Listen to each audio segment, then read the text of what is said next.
সমগ্ৰ দেশতে সম্প্ৰতি চলি থকা ভোটাৰ ভেৰিফিকেশ্যন প্ৰগ্ৰেমৰ আজি এক গুৰুত্বপূৰ্ণ খবৰ আপোনালোকলৈ লৈ আহিছোঁ। বন্ধুসকল, ইতিমধ্যে আজি প্ৰচাৰ হৈছিলে যে ৩০ নৱেম্বৰ তাৰিখলৈকে ভোটাৰ ভেৰিফিকেশ্যন প্ৰগ্ৰেম চলি থাকিব, অৰ্থাৎ সময়সীমা বৃদ্ধি কৰা হৈছে। তাৰ বিপৰীতক্ৰমে আকৌ বাতৰি প্ৰচাৰ হৈছিলে যে নাই, তেনেকুৱা কোনো ডেট এক্সটেণ্ড কৰা হোৱা নাই। সদ্যহতে মই সম্প্ৰতি এটা বাতৰি আপোনালোকলৈ আগবঢ়াইছোঁ যে ধুবুৰী জিলাৰ নিৰ্বাচন বিষয়া জিন্তু বৰা মহাশয়ৰ এটি ফেচবুক পোষ্টৰ পৰা আমি নিশ্চিত হ'ব পাৰিছোঁ যে ইতিমধ্যে ভোটাৰ ভেৰিফিকেশ্যন প্ৰগ্ৰেমৰ সময়সীমা অসমৰ লগতে অন্যান্য ৰাজ্যৰ বাবে, দিল্লীৰ বাহিৰে অন্যান্য ৰাজ্যৰ বাবে 18 নৱেম্বৰ 2019লৈকে বৃদ্ধি কৰা হৈছে।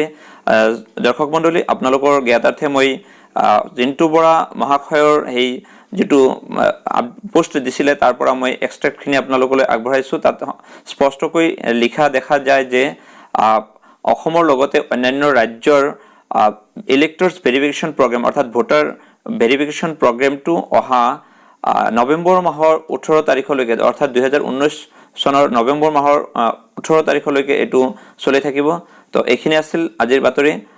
মই আশা ৰাখিছোঁ যে আমাৰ যিসকল এতিয়াও ভোটাৰে ভেৰিফিকেশ্যন কৰা নাই তেওঁলোকে অতি সোনকালে নিজৰ ভোটাৰ তালিকা ভেৰিফিকেশ্যন কৰাই ল'ব। নিজৰ ভোটাৰ তালিকা ভেৰিফিকেশ্যনৰ জৰিয়তে এক শুদ্ধ নাগৰিক অৰ্থাৎ শুদ্ধ ভোটাৰ তালিকা প্ৰস্তুতত সহায় কৰিব। ধন্যবাদ।